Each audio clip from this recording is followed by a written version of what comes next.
Kushtetutën teknike, pastaj VMRO-ja i mori edhe 10% më shumë. Po mos e dhunoni kushtetutën, se nuk është i rëndësishëm asnjë emër. Okej, shkojmë me pyetjet e shikuesve se i kemi shikuesit shumë të fortë.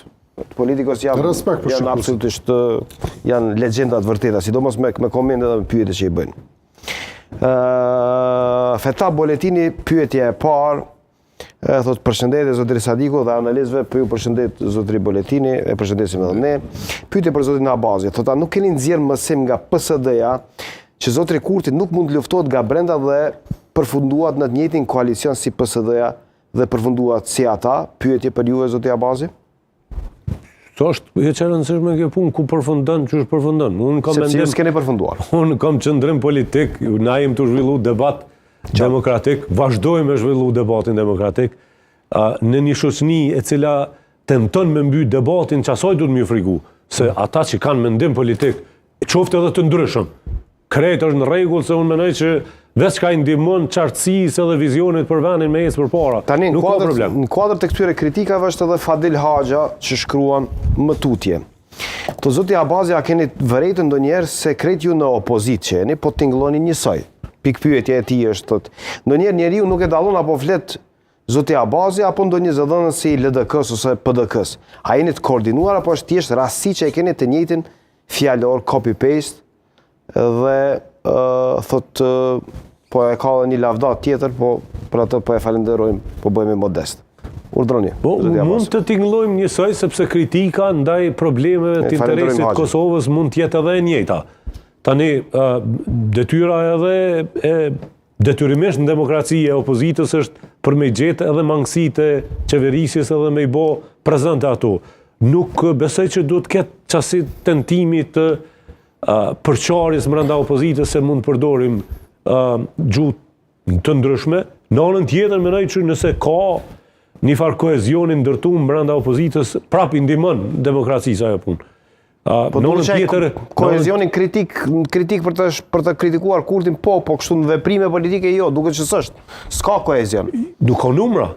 Nuk ka numra. Qashtu që si ka Kurti njërë në anë, nuk i ka pra i bje pozicionisht pat pozicion. Është një pat pozicion për shkak të Atisarit, realisht, që Atisari po bie në fund si thembra akilit të funksionimit demokratik të institucioneve, që rrjedhimisht ka më naudasht me një moment me hap kushtetutën për mi eliminu këto probleme dhe fytat ngushta të procesit. Ish themeluesi i LPK-s shkruan, Ibrahim Kelmendi, të cilën e kemi shikuar së rregull dhe e përshëndesim, thot 52 deputet shqiptar të votuar sepse ishin kundër Kurtit kanë më shumë legjitimitet të formojnë koalicion qeveritar se sa 48 deputet kurtian. Deputetet minoritar me automatizëm duhet i bashkangjiten shumicës e deputetëve shqiptar. Pse këta 52 deputet anti-Kurtit nuk po mund merren vesh ashtu siç ndodhi në Austri, thot, ku pas 5 muajve u krijua koalicioni qeverisë duke anashkaluar partinë e parë. Shtron pyetjen Ibrahim Kelmendi. Urdhro.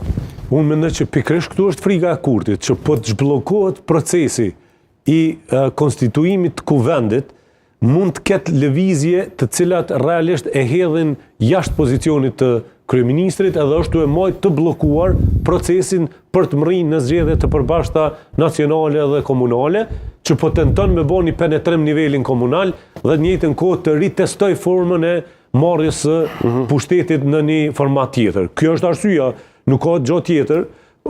Modeli austriak është gati i ngjajshëm. Tani modeli austriak si ka ndodhur modeli që ta kuptojnë shikuesit? Ideja është që partia e parë është partie të djathtës ekstreme dhe nuk ka dashur askush me bë, bile me sa diun kryetari nuk i ka dhënë fare mandat partisë parë. Jo i ka dhënë, po ajo janë specifika tjera të formës së konstituimit, po është e djathtë ekstreme, është parti e cila realisht rrezikon interesin kombëtar të Austrisë dhe nuk ju ka dhënë drejta që realisht vetë Kurti beson këtë gjë. Kurti ka deklarata që vetëm në sisteme monarkiste i pari është i pari, është mbreti. Ndërsa në demokraci gjithë janë të barabartë. Nuk ka opozit. Deri në momentin kur nuk formohet qeveria, gjithë janë të barabartë aty. Sot, në parlamentin e Kosovës nuk ka opozit. Ka një kryeministër ndërheqje që është në konflikt plot me detyrën e tij si deputet dhe është kryeministër apo është deputet Kurti? Sipas